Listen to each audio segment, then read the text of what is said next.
Commander Vex still couldn't believe what he was seeing.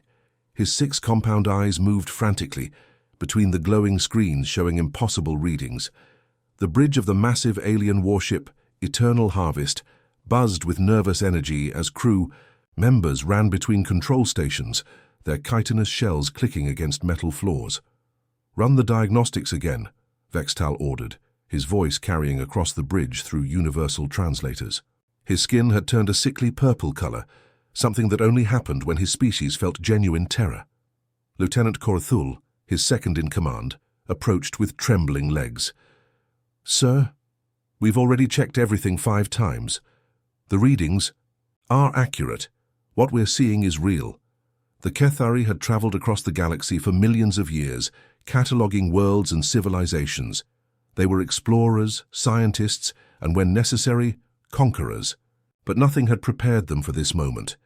500,000 years ago, they had visited this solar system during a routine survey mission. Back then, Earth was just another primitive world inhabited by early humans who had barely learned to make fire.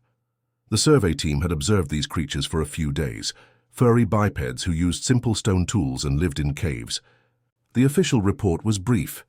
Species shows minimal development potential, classification level 0.2, no threat to galactic civilization, no valuable resources or technologies. The Kethari had marked the system as uninteresting and moved on to explore more promising worlds. In their vast database of surveyed planets, Earth was just another footnote, a backwater world that would probably never amount to anything significant. Now, as Commander Vextal stared at his instruments, he wondered if his equipment was malfunctioning. The third planet from the Sun was surrounded by enormous artificial structures that defied everything he knew about engineering. Massive rings encircled the local star, harvesting its energy with technology that seemed impossibly advanced. These weren't just simple solar collectors. They were megastructures that could power entire galactic civilizations. Thousands of ships moved between planets with fluid grace, traveling at speeds that should have torn them apart. Their propulsion systems left energy signatures that Kethari science claimed were theoretically impossible. Some vessels were larger than Kethari cities, while others darted around like schools of fish, all moving in perfect coordination. "How many ships are we detecting?" Vextal asked, dreading the answer. "Our computers stopped counting at 40 billion individual vessels, sir. The system is crowded." Vextal's purple skin deepened to almost black. In all their explorations across the galaxy, the Kethari had never encountered a civilization this advanced. Even the ancient precursor races, who had vanished millions of years ago, had left behind ruins that seemed primitive compared to what he was witnessing. "Sir," another crew member called out, "we're also detecting artificial gravity wells, controlled singularities, and what appears to be folded space. They're manipulating the fabric of reality itself." The commander's mind raced. How could a species advance so far in such a short time? Even with accelerated development, it should have taken millions of years to reach this level of technology. The primitive humans they had observed couldn't have possibly evolved into this. "Bring up the original survey files," he commanded. "I want to see every detail of what we recorded 500,000 years ago." As the ancient records appeared on the main screen, Vextal studied the images of early humans. They looked exactly like the primitive creatures he expected. Small, weak beings huddled around fires, wearing animal skins and struggling to survive in a hostile environment. The survey team had noted their basic tool use, simple social structures, and limited communication abilities. "There must be some mistake," he whispered. "These readings suggest we're looking at a Type 7 civilization, possibly higher. But our records show they were barely Type Y when we last visited." The ship's artificial intelligence chimed in with a calm voice. "Commander, energy output from the third planet alone exceeds the total power generation of the entire Kethari collective by a factor of 10,000. Vextal felt something he hadn't experienced in centuries, genuine fear. Not just concern or caution, but the kind of primal terror that made his species' ancestors hide in deep caves when predators prowled their ancient homeworld. "Maintain maximum distance," he ordered. "Begin passive scans only, and send a priority." Message to High Command. Tell them we may have discovered something unprecedented. As the Eternal Harvest drifted at the edge of the solar system, its crew watched in amazement and growing dread as humanity's impossible civilization continued its daily activities, completely unaware that their old visitors had returned. Doctor. Ji-won Kim stretched in her chair and reached for her third cup of coffee that night. The screens at Lunar Station's Deep Space Monitoring Center had been showing strange readings for the past 6 hours, and she was starting to get a headache from staring at the data. Something big was happening at the edge of their solar system. What the hell? She muttered under her breath as new numbers appeared on her display.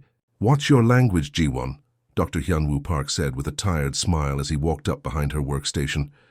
The station commander carried his own steaming mug and looked like he hadn't slept in days. What's got you so worked up? Ji-won turned around in her chair, her eyes wide with excitement and disbelief. Commander, I think we're looking at first contact, real first contact. Hyun-woo raised an eyebrow and leaned over her shoulder to examine the data streaming across multiple monitors. The gravitational sensors were detecting massive displacement patterns that could only mean one thing. Something enormous had just arrived at the outer edge of their solar system. How big are we talking? He asked, taking a sip of his coffee. Based on the gravitational signature and energy readings, I'd estimate we're looking at a ship about 50 kilometers long, maybe bigger.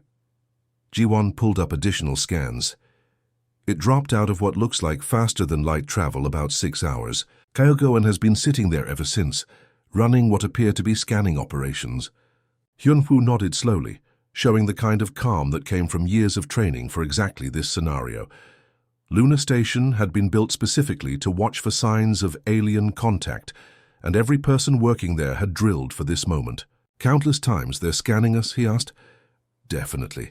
Deep scans too. They're analyzing everything from our planetary compositions to our energy signatures. Whoever they are, they're being very thorough. The commander set down his coffee and moved to the main communication console. All right, let's follow protocol. Prep the standard welcome package, mathematical sequences, periodic table, prime numbers, the works. Use the quantum communicators for transmission. Ji-won's fingers flew over her keyboard as she began preparing humanity's first intentional message to an alien species. Sir, shouldn't we contact Earth Command first, get approval from the higher-ups? Already sent the alert 20 minutes ago, Hyun-woo replied, settling into his command chair. They're giving us full authority to handle initial contact. Apparently, they trust us not to start an interstellar war. No pressure, Ji-won muttered as she finished compiling the mathematical. Greetings. Ready to transmit on your order. Do it. The quantum communicators hummed to life, sending humanity's message across space at speeds that made light seem slow. Within seconds, their carefully crafted introduction was racing toward the mysterious alien vessel. Meanwhile, aboard the massive Cathari ship Eternal Harvest, Lieutenant Korthul was having the most confusing day of his very long life.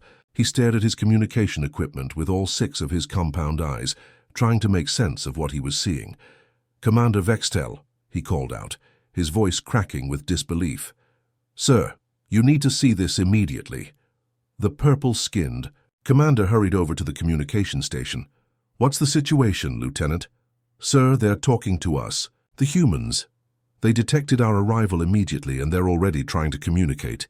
Vextal's skin shifted to an even deeper shade of purple. In his 5 centuries of exploration, he had encountered hundreds of different species during first contact situations. Usually, primitive civilizations either fell to their knees in worship, thinking the visitors were gods, or they panicked and started shooting everything in sight. Nobody just casually started a conversation. What exactly? Are they transmitting? He demanded. Korthul's claws clicked nervously against his control panel. Mathematical proofs, atomic structures, prime number sequences, all the standard diplomatic protocols for establishing communication with an unknown species. But, sir, they're using quantum entanglement for their transmissions. That's technology we've only seen in the most advanced civilizations. The commander felt his stomach drop. Are you telling me they have quantum communication technology? Not just have it, sir. They're using it like it's completely routine, and there's more. Korthul pulled up the full message on his screen. They're inviting us to formal diplomatic talks.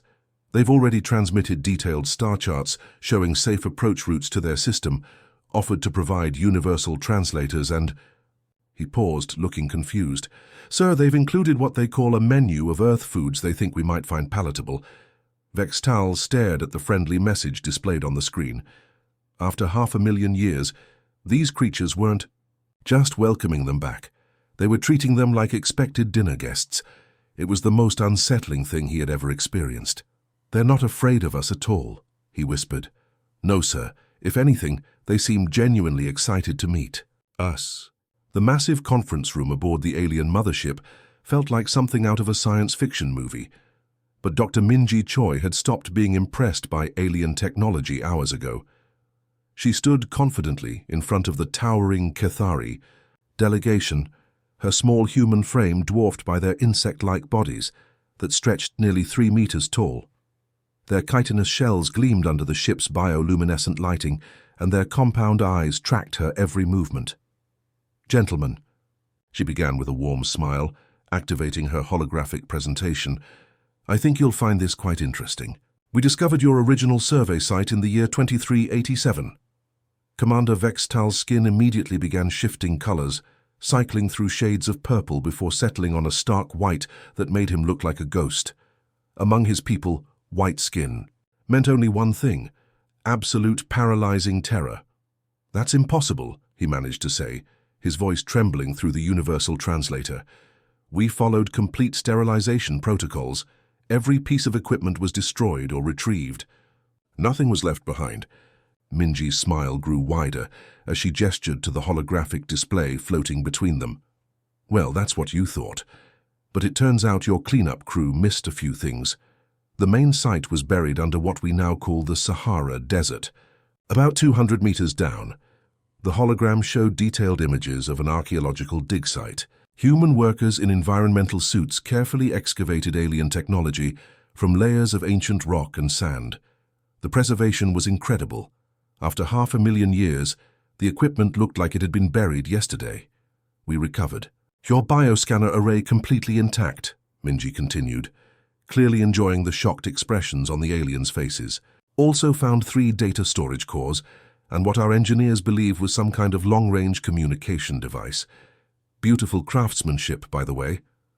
Lieutenant Korthul made a choking sound that the translator couldn't quite process. Our protocols were perfect. We accounted for everything. Geological surveys, weather patterns, potential discovery scenarios. Oh, you were very thorough, Minji agreed cheerfully.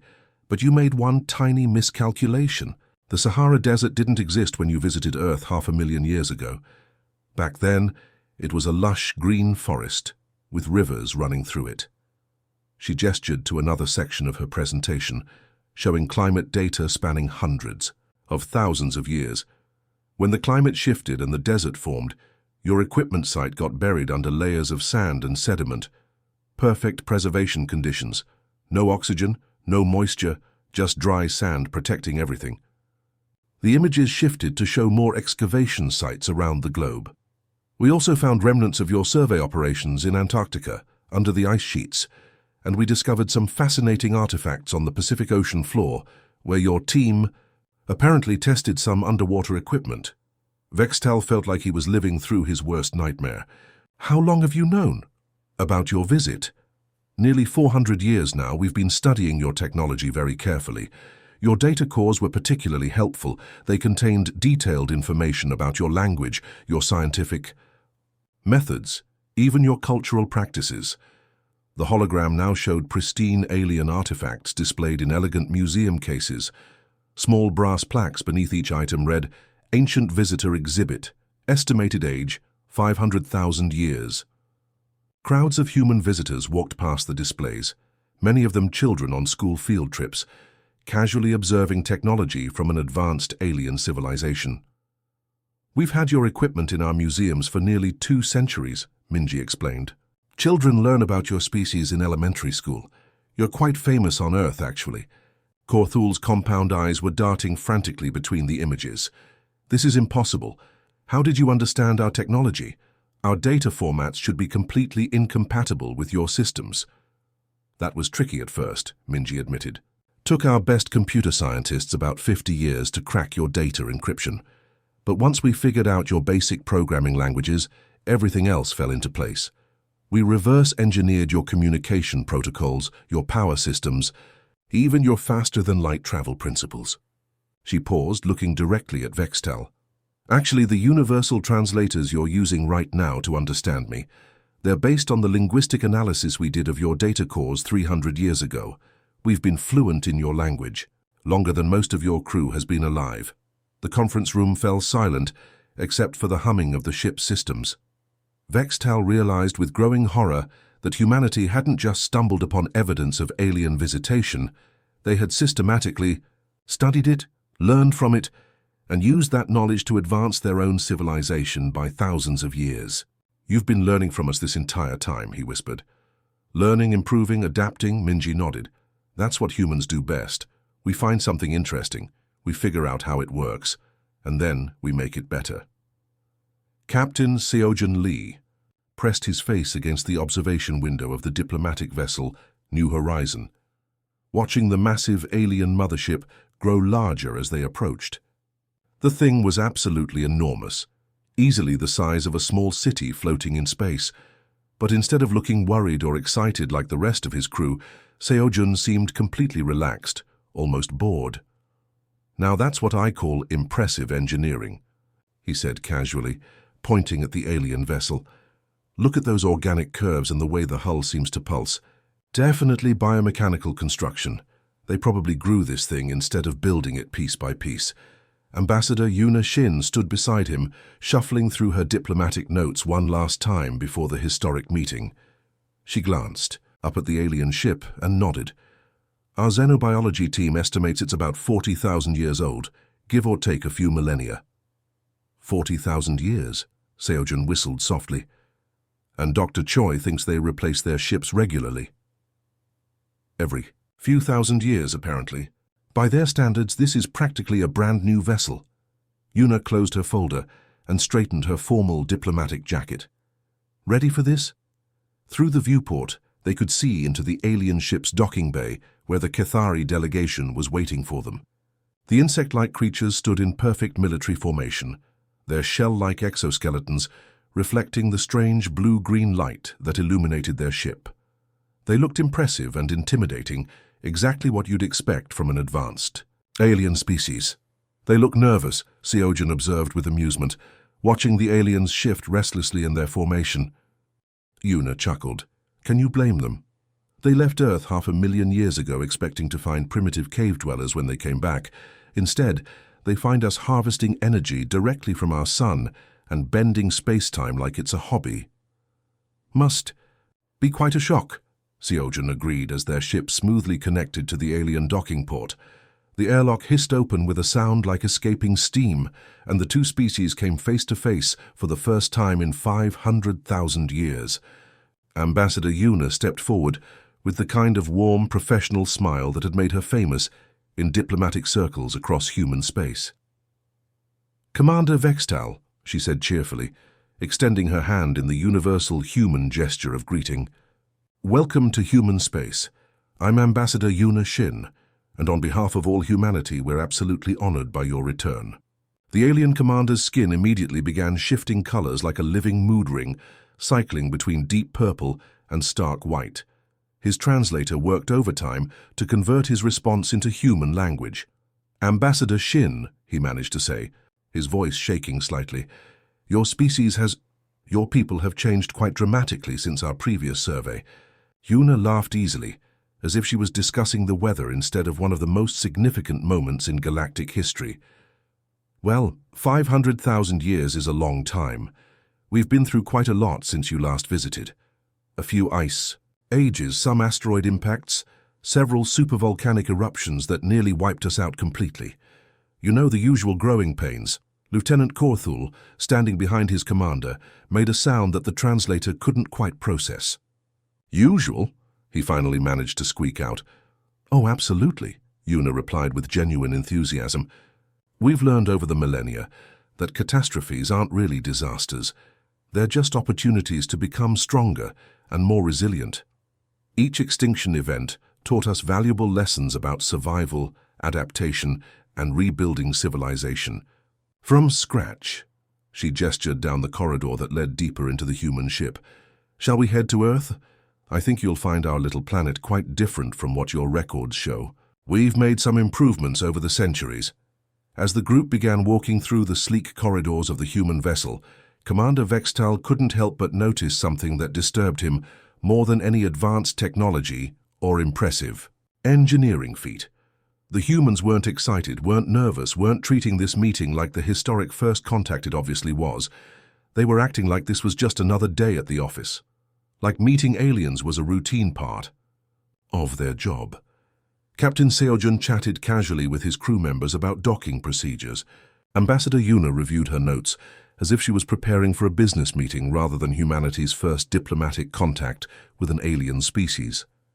This casual confidence, this complete lack of fear or wonder, was somehow more terrifying than any weapon or technology the Kithari had ever encountered. The conference room aboard Earth's massive orbital station, Harmony, was beautifully designed with comfortable seating and warm lighting, but Commander Vextal felt anything but comfortable. He sat rigidly in his specially designed chair, watching Dr. Do-hyun Park prepare what humans called a technology demonstration. The human scientist looked completely relaxed, like he was about to show off a new kitchen gadget rather than potentially universe-breaking technology.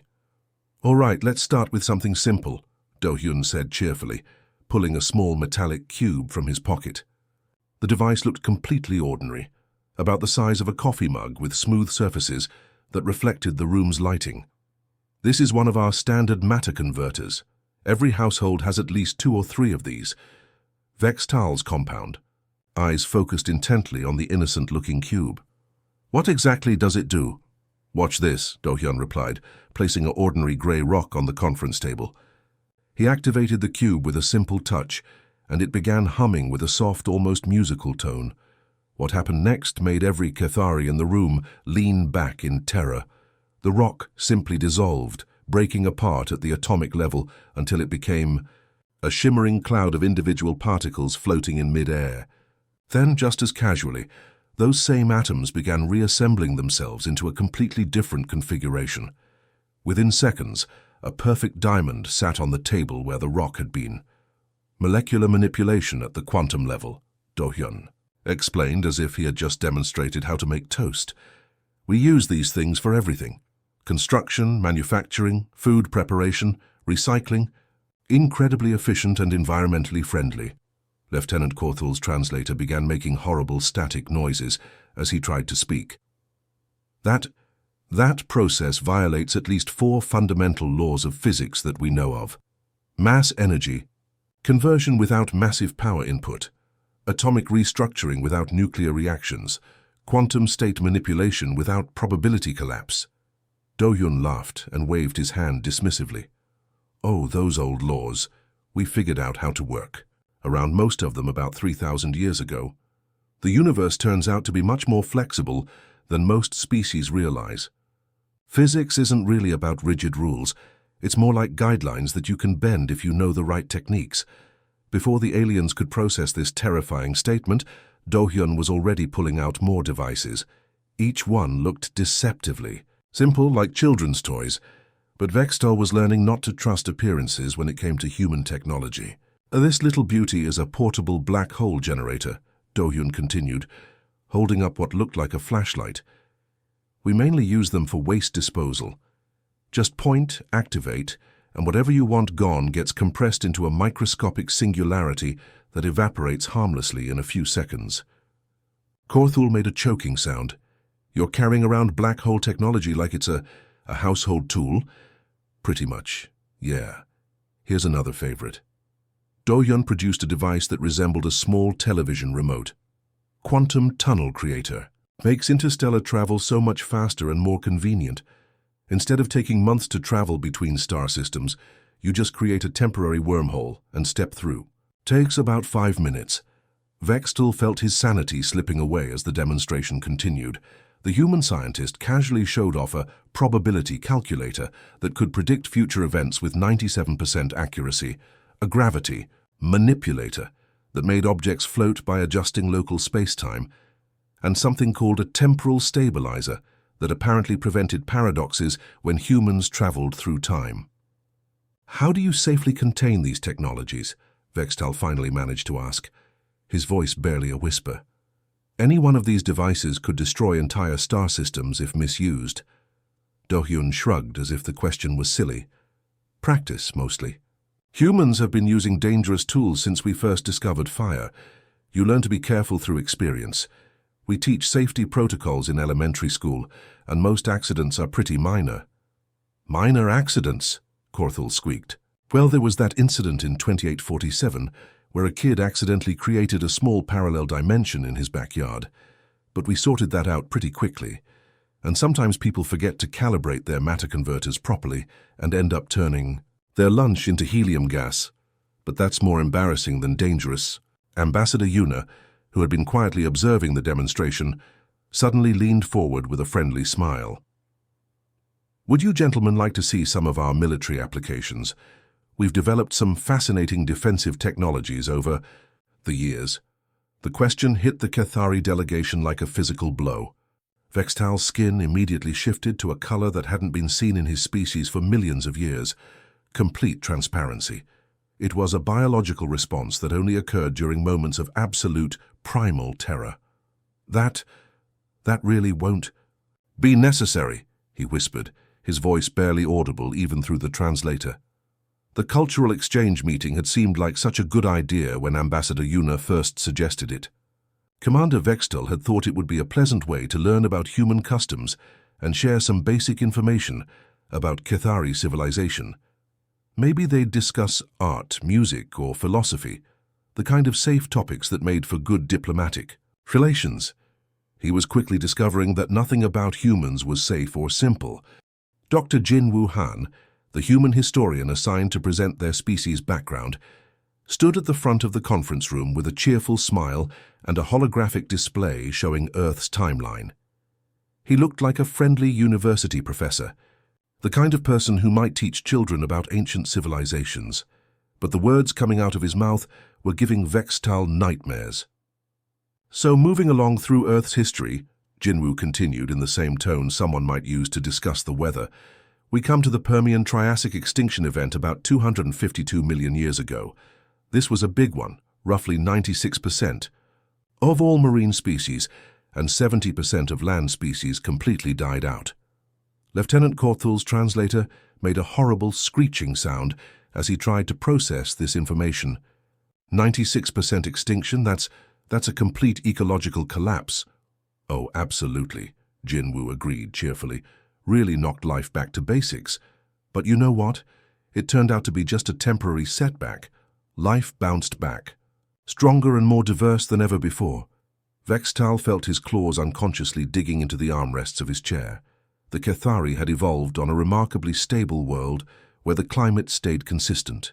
The seasons followed predictable patterns, and extinction events simply didn't happen. The idea of losing almost all life on a planet and then casually referring to it as a setback was incomprehensible. How do you recover from something like that? He managed to ask. Evolution, mostly. Extinction events are basically like evolutionary boot camps.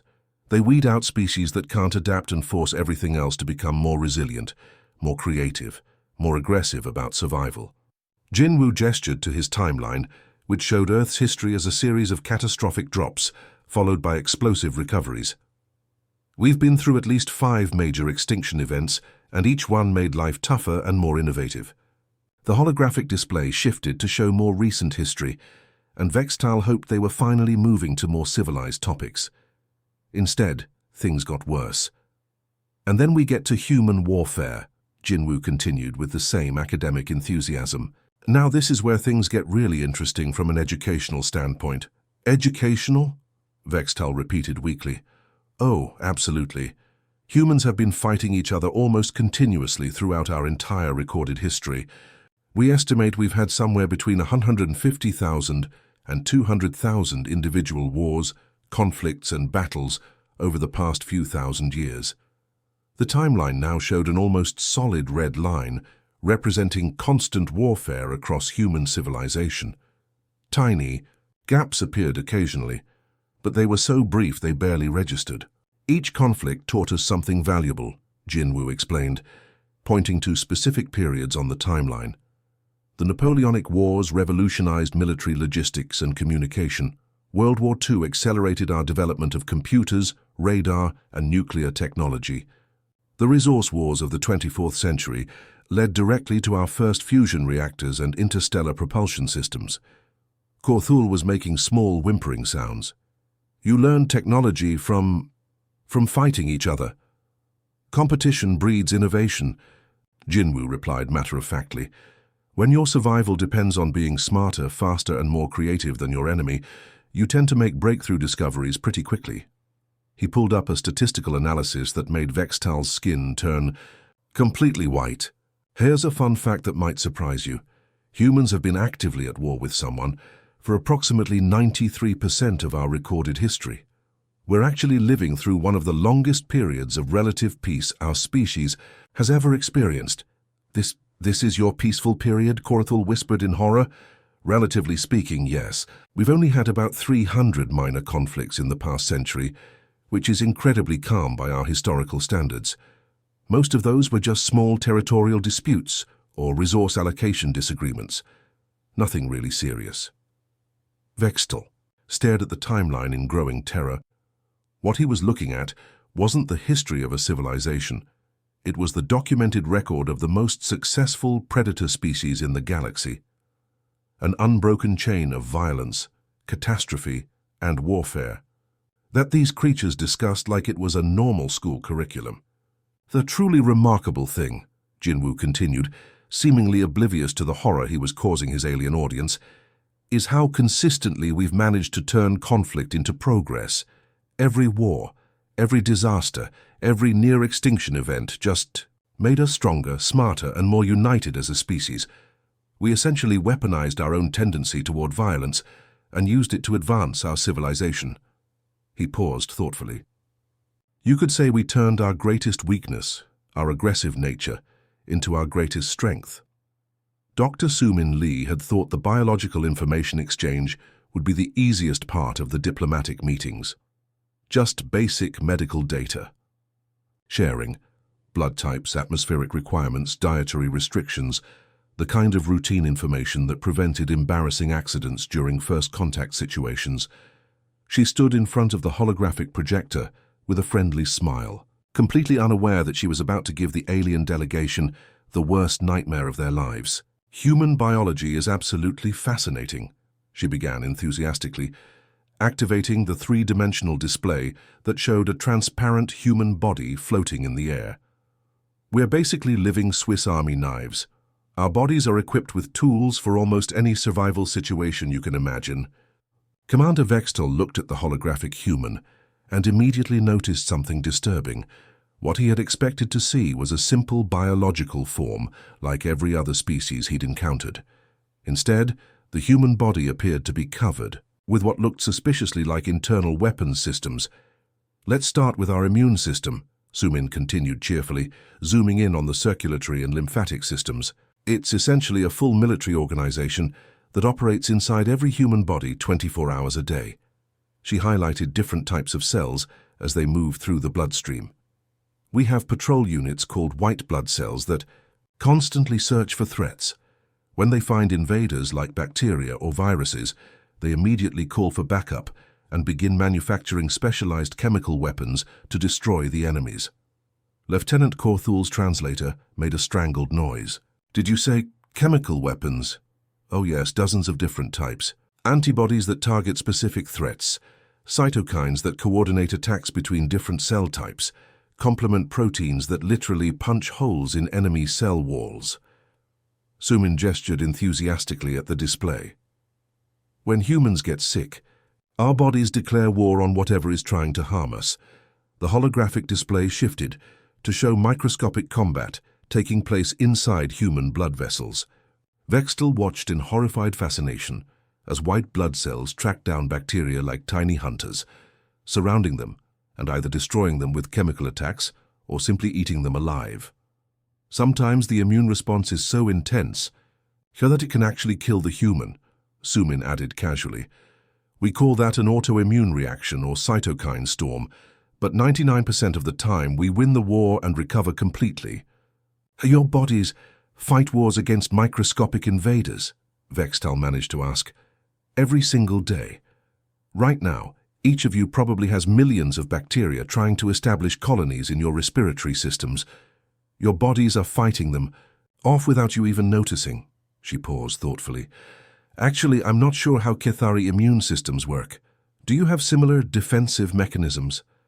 The alien delegation exchanged nervous glances. Kethari had simple immune systems that mostly just tried to avoid getting sick in the first place. The idea of conducting actual warfare inside their bodies was terrifying. But wait, there's more, Suman continued, clearly enjoying her presentation.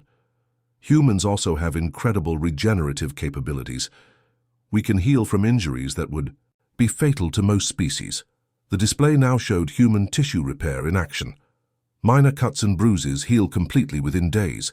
Broken bones not only repair themselves, but actually grow back stronger than before. If we lose a finger or even an entire limb, we can sometimes reattach it surgically if we get medical attention quickly enough. That's biologically impossible, Vextal whispered. Not impossible at all, it's just evolutionary engineering. Earth's surface has always been an incredibly dangerous place to live. Predators, natural disasters, disease, extreme weather, toxic plants. Basically everything on our planet has spent millions of years trying to kill us. So we evolved to be extremely difficult to kill. She pulled up a new section of data that made the aliens recoil in shock. Humans can survive in near-vacuum conditions for short periods, withstand radiation levels that would be lethal to most species, function normally in gravitational fields ranging from 0 to 3 times Earth normal, and our brains can actually rewire themselves to work around massive trauma or damage.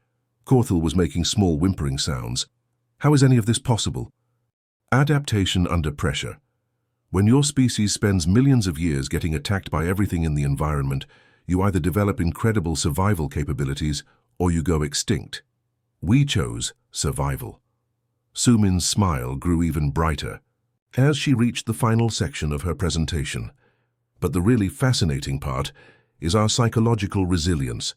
Humans can experience trauma that would permanently break most species' minds, process it psychologically, and actually come back stronger than before. We have a technical term for it, post-traumatic growth.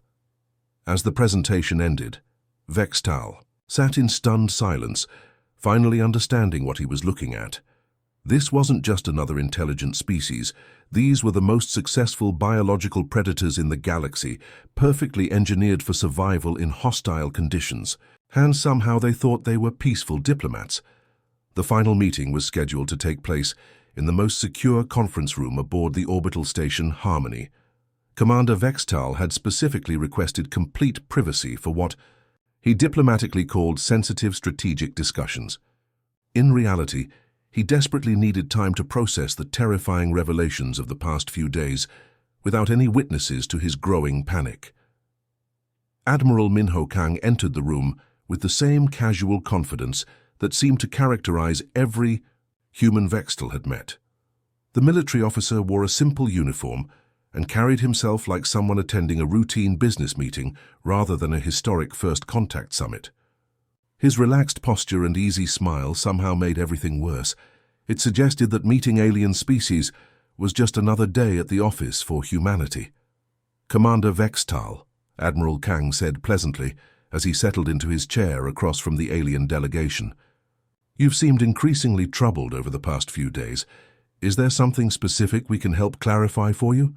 Vextal's skin began cycling through colors rapidly, deep purple to stark white to transparent, and back again. Among his people, this kind of rapid color shifting indicated severe emotional distress, the kind that usually required medical intervention. Admiral, he began, his voice shaking through the universal translator, I need to ask you something directly, and I need an honest answer.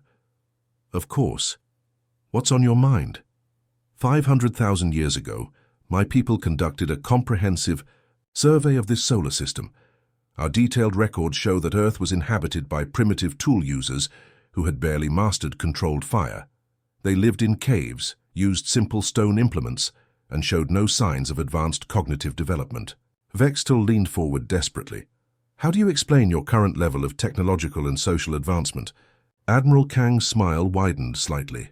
Ah, I see what's bothering you. You're confused about our development timeline. Confused? Admiral, the timeline is completely impossible according to every model of species development we've ever created. Our calculations suggest that the primitive humans we observed should still be in their Stone Age period for at least another 1,000,000 years. What we're seeing now defies every law of evolutionary progression. Well, Admiral Kang said, leaning back comfortably in his chair, I think there's been a fundamental misunderstanding about what your survey team actually discovered 500,000 years ago. What do you mean?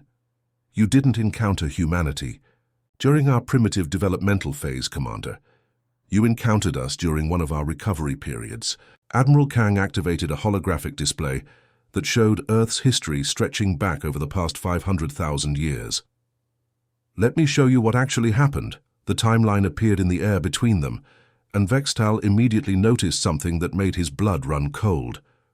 Instead of showing a steady upward progression from primitive to advanced, the graph looked like a roller coaster, a series of dramatic peaks followed by catastrophic valleys.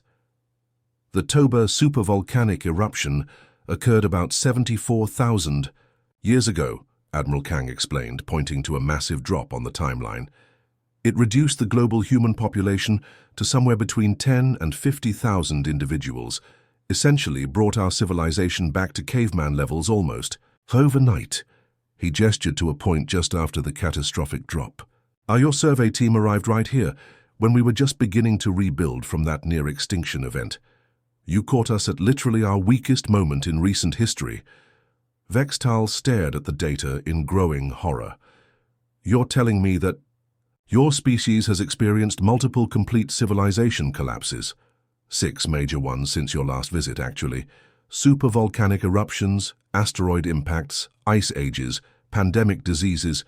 Each one knocked us back to essentially Stone Age conditions. Admiral Kang's tone remained cheerfully conversational, as if he was discussing weekend weather forecasts. But here's the interesting part. Each time we rebuild, we do it faster and more efficiently than before. The holographic timeline showed exactly what he was describing. After each catastrophic collapse, human civilization bounced back with explosive growth that reached higher levels than before the disaster. We call them reset cycles, Admiral Kang continued. Very educational experiences, actually. Each collapse teaches us valuable lessons about what's truly essential for survival, which technologies are most important to preserve, and how to build more resilient societies. The terrible truth hit Vextal like a physical blow. The Cathari hadn't discovered a primitive species 500,000 years ago. They had encountered the galaxy's most resilient and adaptable civilization during a temporary setback period. They had completely failed to recognize humanity's true nature because they'd never seen anything like it before. We're not just another species, are we? Vextal whispered, his voice barely audible. Admiral Kang's smile was gentle and friendly, but somehow more terrifying than any weapon. Commander, you've discovered the most successful survivors in the galaxy. We've been through literally everything the universe can throw at a species, and we're still here. Still growing, still learning, still improving? What are you? Vextal asked desperately. We're humanity, Admiral Kang replied simply, and we're absolutely delighted to finally meet you again. The Emergency War Council aboard the massive alien mothership, Eternal Harvest, was unlike anything in the 30-million-year history of the Cathari Collective. Commander Vextal stood at the center of the circular chamber, surrounded by holographic projections of the highest-ranking military officials in their civilization. His skin shifted constantly through a rainbow of colors, purple, white, transparent, and back again, a biological display that indicated he was experiencing severe psychological trauma. "Honored members of High Command," he began, his voice shaking as it was transmitted across 47 light-years of space to the Cathari homeworld. The situation we have encountered in the Sol system is completely unprecedented in our species. History of galactic exploration. The response came immediately from Supreme Admiral Zekthal, whose cold voice carried the authority of absolute command. Explain the nature of this unprecedented situation, Commander. Vextal took what humans would recognize as a deep breath, though his respiratory system worked very differently. Sir, I am formally recommending that we classify humanity as a Type X species and implement immediate withdrawal with permanent quarantine protocols for their entire solar system. The silence that followed was deafening. In 30 million years of exploring the galaxy, cataloging civilizations, and expanding their territory, the Cathari had never once used the Type X classification. It was a theoretical category that existed only in their most pessimistic strategic planning documents, reserved for species that were simultaneously too dangerous to conquer, too unpredictable to form alliances with, and too resilient to destroy through conventional means. Commander, Supreme Admiral Zekthal's voice carried a note of disbelief. You are aware that the Type X classification has never been used in our recorded history? Yes, sir. I am fully aware. But these humans... Vextal paused, struggling, to find words that could adequately convey what he had witnessed. Sir, they have survived multiple complete extinction events that should have eliminated all life on their planet. They've somehow weaponized their own biology to make themselves nearly indestructible. They've turned natural disasters and catastrophes into opportunities for growth and advancement, and they've developed technologies that fundamentally violate our understanding of how the universe works. These characteristics, while unusual, do not necessarily warrant Type X classification, the Supreme Admiral replied. What makes them uniquely dangerous? Lieutenant Korthul stepped forward, his own skin displaying the pale colors of fear. Sir, with respect, they're friendly. Friendly species are typically considered beneficial for diplomatic relations, Lieutenant. That's just it, sir. They're friendly because they're completely confident. They have absolutely no fear of us because they've already survived worse threats than anything we could possibly represent to them. Korthul's voice grew more agitated as he continued. They invited us to visit their homeworld. They shared their most advanced technologies with us without any security restrictions.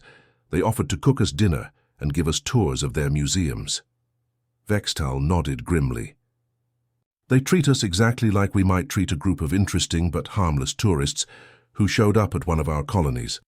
Complete casual friendliness with no underlying concern for their own safety. Sir, Korthul added, they have children who play with devices that contain more concentrated energy than our ship's main reactor. They use controlled black holes for routine waste disposal. They manipulate matter at the quantum level, like we might use a simple tool for repairs. And, when we expressed amazement at these technologies, they offered to teach them to us. No conditions, no restrictions, no security protocols, Vextal emphasized. They genuinely want to be friends and share everything they've learned with us.